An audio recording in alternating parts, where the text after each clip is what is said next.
سانپ اور مور کو اللہ تعالیٰ نے جنت سے کیوں نکالا؟ شیطان کو جب یہ پتا چلا کہ حضرت آدم علیہ السلام کو جنت کے تمام میوے کھانے کی اجازت مل چکی ہے، لیکن گندم کے دانے کو کھانے سے منع فرمایا ہے، جنت میں شیطان کا داخلہ ممنوع تھا۔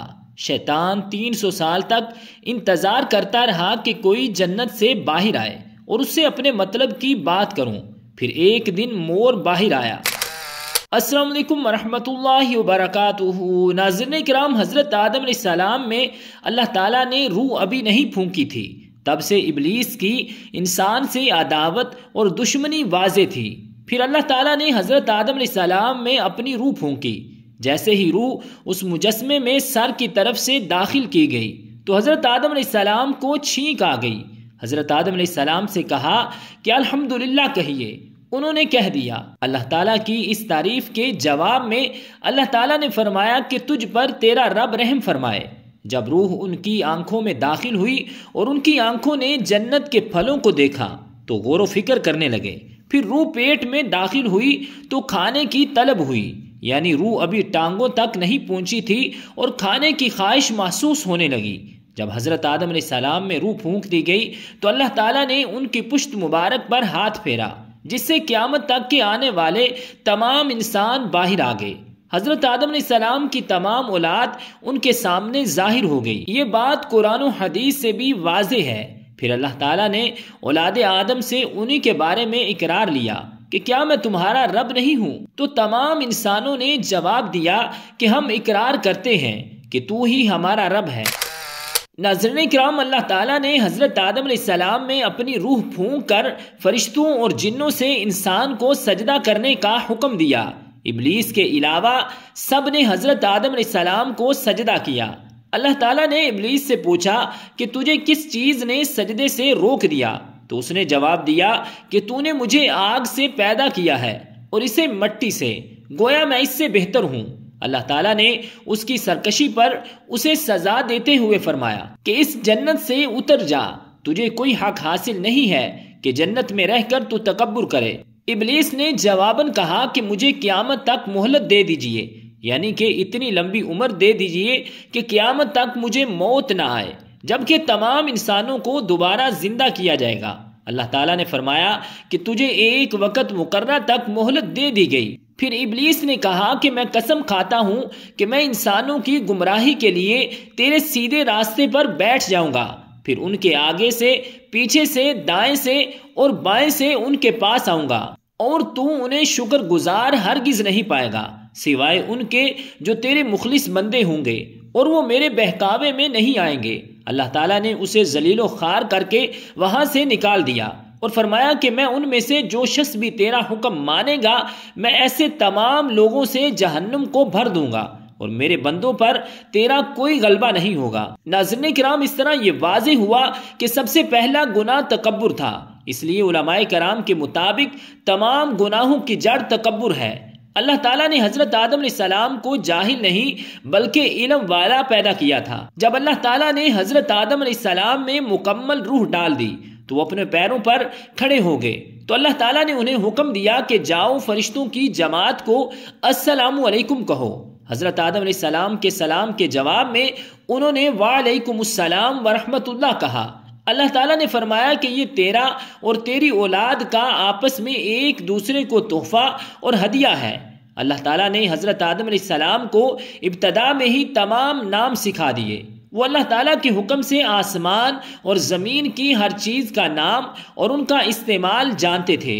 اللہ تعالیٰ نے ان تمام چیزوں کا نام جب فرشتوں سے پوچھا تو وہ ان چیزوں کا نام نہیں جانتے تھے۔ پھر حضرت آدم علیہ السلام نے ان تمام چیزوں کے نام بتائے۔ تب اللہ تعالیٰ نے فرشتوں سے فرمایا کہ کیا میں نے نہیں کہا تھا کہ میں وہ جانتا ہوں جو تم نہیں جانتے؟ پھر ایک روز جب حضرت آدم علیہ السلام سو رہے تھے تو اللہ تعالیٰ نے ان کی بائیں پسلی سے حضرت حوا علیہ السلام کو پیدا فرمایا اور انہیں حضرت آدم علیہ السلام کا ہم سفر بنایا۔ جب حضرت آدم علیہ السلام بیدار ہوئے تو انہوں نے حضرت حوا علیہ السلام کو پاس بیٹھے دیکھا۔ انہوں نے پوچھا کہ تم کون ہو؟ انہوں نے جواب دیا کہ میں عورت ہوں۔ حضرت حوا علیہ السلام قیامت تک آنے والی تمام عورتوں میں سب سے زیادہ خوبصورت تھی۔ حضرت آدم اور حضرت حوا علیہ السلام دونوں جنت میں رہتے تھے، انہیں نور کا لباس پہنایا گیا۔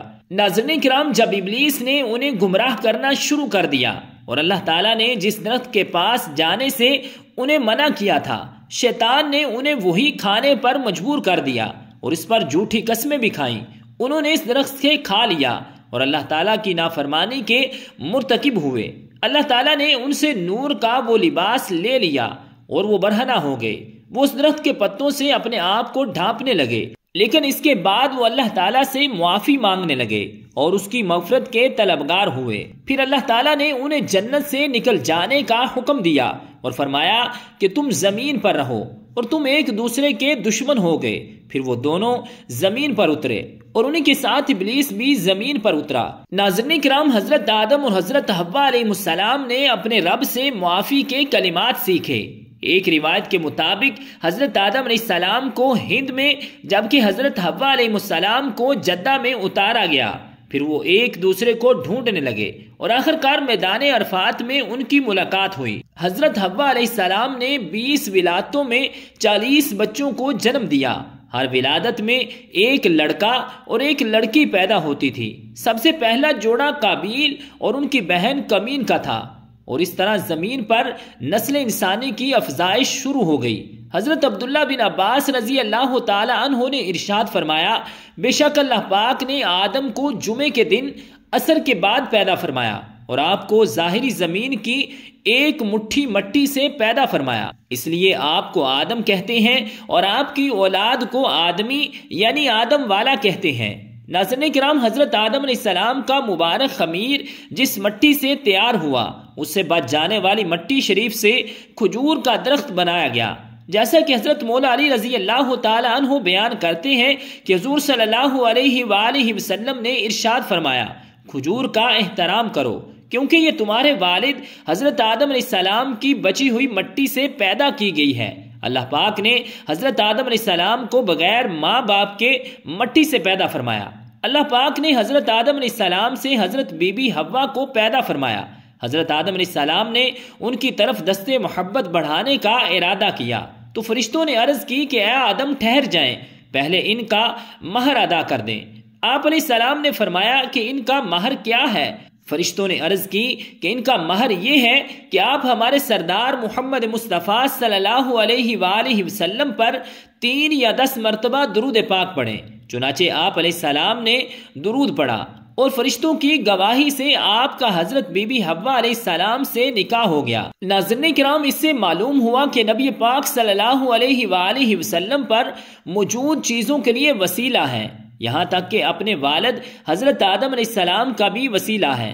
حضرت آدم علیہ السلام نے 960 برس کی زندگی پائی، جبکہ آدم علیہ السلام کی زندگی 1000 سال کی تھی، کیونکہ جب آدم علیہ السلام جنت میں تھے تو اللہ تعالیٰ نے حضرت آدم کو اور ان کی تمام اولاد جن جن کو نبوت ملنی تھی، ان کی شخصیت، ان کی عمر حضرت آدم علیہ السلام کے سامنے واضح کر دی۔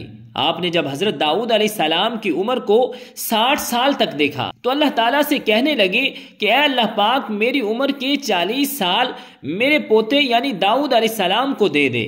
تو یوں آپ کی دعا قبول ہو گئی۔ اللہ تعالیٰ نے آدم علیہ السلام کو 2 فرزند عطا کیے، حابیل اور قابیل، لیکن شیطان کے وسوسوں کی وجہ سے جب قابیل کے ہاتھوں حابیل قتل ہوئے تو حضرت آدم علیہ السلام اندر سے ٹوٹ گئے اور بار بار اللہ کے دربار میں دعا مانگنے لگے۔ ایک دن حضرت جبریل علیہ السلام حضرت آدم علیہ السلام کے پاس آئے اور فرمایا، اے آدم، اللہ تعالیٰ تمہیں ایسا بیٹا دینے والا ہے جس کے نسب سے انبیاء اور اولیاء زمین تک پہنچیں گے، اس کا نام شیش رکھنا۔ شیش کا مطلب ہے کہ اللہ کا عطا کیا گیا تحفہ، اور یوں اللہ تعالیٰ نے آدم کی نسل کو زمین پہ بھیجا۔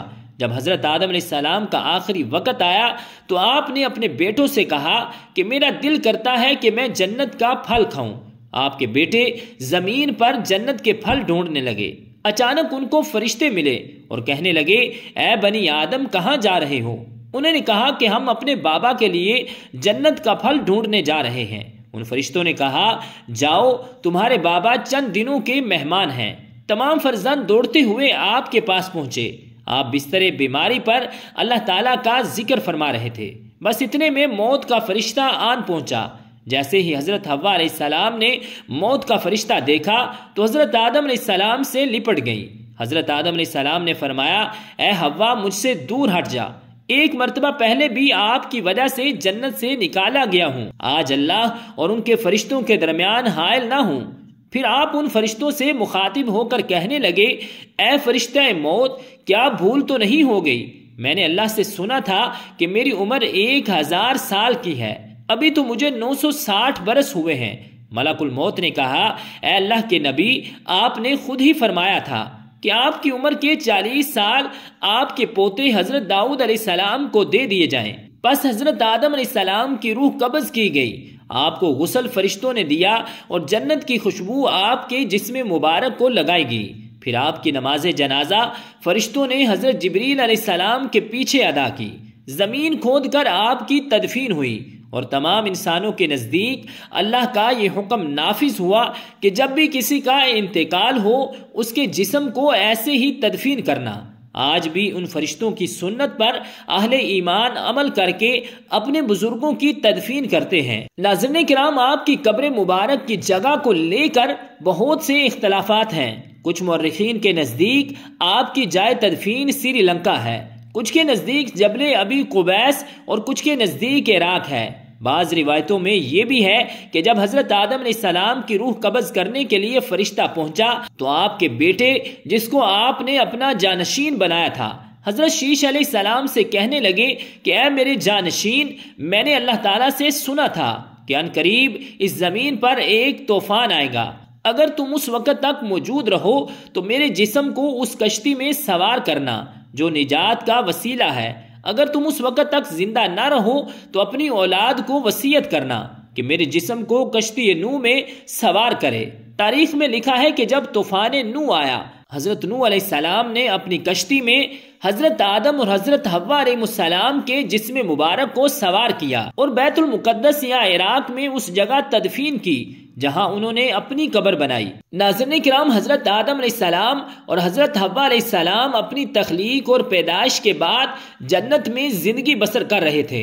شیطان جنت اور عالم بالا سے نکالا جا چکا تھا، اس لیے شیطان کے دل میں حضرت آدم علیہ السلام کی دشمنی جاں گزی ہوئی اور آتش انتقام دل میں بھڑک اٹھی۔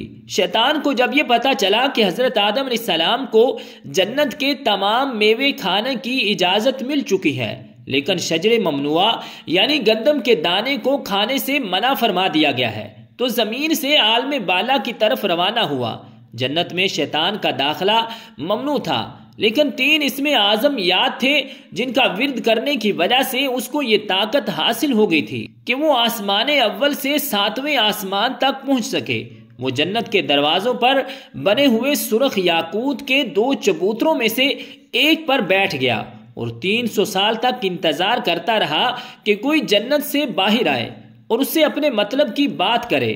اچانک مور جنت سے باہر آ گیا، اس کو دیکھتے ہی شیطان خوش ہوا اور اس سے کہنے لگا کہ اے خوشنما پرند، تم کون ہو؟ مور نے جواب دیا، میں مور ہوں۔ مور نے کہا کہ تم اپنا تعارف کراؤ۔ شیطان نے کہا کہ میں عالم کروبیہ کا ایک فرشتہ ہوں اور ایک لمحے کے لیے بھی اللہ کی یاد سے غافل نہیں ہوں۔ میں چاہتا ہوں کہ جنت کے اندر جاؤں اور وہاں کی نعمتوں کا اپنی آنکھوں سے مشاہدہ کروں۔ اگر تم مجھے جنت کے اندر لے چلو تو میں تمہیں 3 باتیں بتاؤں گا جس کے صلے میں تمہیں ابدی زندگی حاصل ہو جائے گی، تمہیں بڑھاپا اور بیماری نہیں آئے گی اور تم ہمیشہ جنت میں رہو گے۔ لالچ میں آ کر مور نے کہا کہ مجھ میں تو اتنی طاقت نہیں ہے کہ میں تمہیں جنت میں لے جاؤں، لیکن ایک سانپ میرا دوست ہے، وہ شاید تمہاری کوئی مدد کر سکے۔ یہ کہہ کر مور سانپ کے پاس آیا اور سارا ماجرا سنایا۔ سانپ بھی شیطان کی گفتگو سے بہت خوش ہوا اور اسے اپنے منہ میں چھپا کر جنت میں داخل ہونے میں کامیاب ہو گیا اور شجر ممنوعہ کے پاس پہنچا دیا۔ دوسری جانب جنت کے نگہبانوں کو فوراً یہ اطلاع مل گئی کہ شیطان جنت میں داخل ہو چکا ہے۔ جب نگہبان شیطان کو جنت سے نکالنے لگے تو حکم ربی ہوا کہ اسے ابھی جنت میں ہی رہنے دیں۔ شاید یہ بھی حضرت آدم علیہ السلام کا امتحان تھا یا حکمت خداوندی تھی۔ جنت میں عارضی قیام کا جب حکم نامہ مل گیا تو شیطان حضرت آدم علیہ السلام اور حضرت حوا علیہ السلام کے پاس جا کر عقیدت و محبت کا اظہار کرنے لگا۔ یہ دونوں اس شیطان کو پہچان نہ سکے کیونکہ ماضی کے مقابلے میں اس کی شکل تبدیل ہو چکی تھی۔ اس نے حضرت آدم علیہ السلام سے کہا کہ میں چاہتا ہوں کہ آپ ہمیشہ جنت میں اسی طرح خوش و خرم زندگی گزارتے رہیں۔ حضرت آدم علیہ السلام اس کی باتیں سن کر گہری سوچ میں ڈوب گئے۔ شیطان نے کہا کہ اگر آپ نے میری بات پر عمل کیا تو یقیناً آپ کو تا حیات جنت کی سہولتیں حاصل رہیں گی۔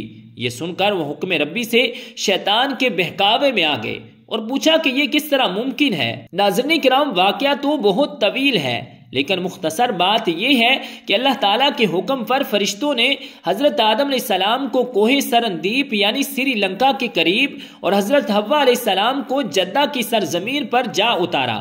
شیطان کو جنت سے حضرت آدم علیہ السلام کو سجدہ نہ کرنے پر نکالا گیا تھا۔ جنت میں ہر آسائش موجود تھی پر حضرت آدم علیہ السلام خوش تھے مگر تنہا رہتے تھے۔ پھر اللہ تعالیٰ نے ان کی تنہائی کو ختم کرنے کے لیے ان کی پسلیوں سے حضرت حوا علیہ السلام کو پیدا فرمایا۔ دونوں ایک ساتھ رہنے لگے۔ اللہ تعالیٰ نے انہیں ایک خاص پھل کے قریب جانے سے منع کیا اور کہا کہ اگر تم نے اسے کھایا تو ظالموں میں شمار ہو جاؤ گے۔ اسی جنت میں مور اور سانپ بھی رہتے تھے۔ وہ جنت سے باہر بھی آیا جایا کرتے تھے۔ ایک دن شیطان نے انہیں روکا اور کہا کہ مجھے بھی جنت میں لے جاؤ۔ انہوں نے کہا کہ اللہ نے ہمیں منع کیا ہے۔ اس نے جذباتی واسطے دینا شروع کر دیے۔ پھر سانپ نے اسے کہا کہ تم سانپ بن جاؤ اور مور تمہیں نگل لے گا اور جنت میں جا کر اگل دے گا۔ سانپ جب جنت میں تھا تو اس کے منہ سے بہت خوبصورت خوشبو آتی تھی اور اس کے پاؤں بھی ہوتے تھے۔ مور جیسے ہی اب اس سے بھی زیادہ خوبصورت تھا۔ اس کے پاؤں نہایت ہی دلکش تھے۔ مور نے جنت جا کے سانپ کو اگل دیا۔ شیطان جنت میں حضرت آدم علیہ السلام اور حضرت حوا علیہ السلام سے ملا اور انہیں اس پھل کے بارے میں بہکانے لگا۔ حضرت آدم علیہ السلام نے اس سے کہا کہ ہمیں اللہ تعالیٰ نے منع فرمایا ہے۔ حضرت آدم علیہ السلام سو رہے تھے۔ شیطان حضرت حوا علیہ السلام کے پاس گیا اور پھر آپ کو اس پھل کے بارے میں بھٹکانے لگا۔ حضرت حوا علیہ السلام بالآخر اس درخت کی طرف چلی گئیں اور اس درخت سے وہ پھل کھا لیا۔ جب حضرت آدم علیہ السلام اٹھے تو اصرار کر کے انہیں بھی کھلایا۔ ان کے جسم سے جنت کا لباس غائب ہو گیا۔ تب انہیں بہت شرمندگی ہوئی اور اللہ تعالیٰ سے رو رو کر معافی کے طلبگار ہوئے۔ ناظرین کرام، تب ہی سے جن پاؤں سے مور شیطان کو لے کر جنت آیا تھا اس سے وہ خوبصورت پاؤں رب ذوالجلال نے واپس لے لیے اور اسے بدصورت پاؤں دے دیے گئے، اور جس منہ سے سانپ نے یہ مشورہ دیا تھا اس سے اس کی منہ کی خوشبو چھین لی گئی اور اس کے پاؤں بھی چھین لیے گئے اور جنت سے نکال دیا گیا۔ ناظرین کرام، رب ذوالجلال کی بارگاہ اقدس میں دعا ہے کہ خالق کائنات ہمیں تمام برائیوں سے دور فرما کر نیک عمل کرنے کی توفیق اور ہمت عطا فرمائے، اور ہمیں نبی پاک صلی اللہ علیہ وآلہ وسلم اور ان کی آل پاک سے سچی اور پکی محبت عطا فرمائے۔ آمین بجاہ النبی الکریم الامین۔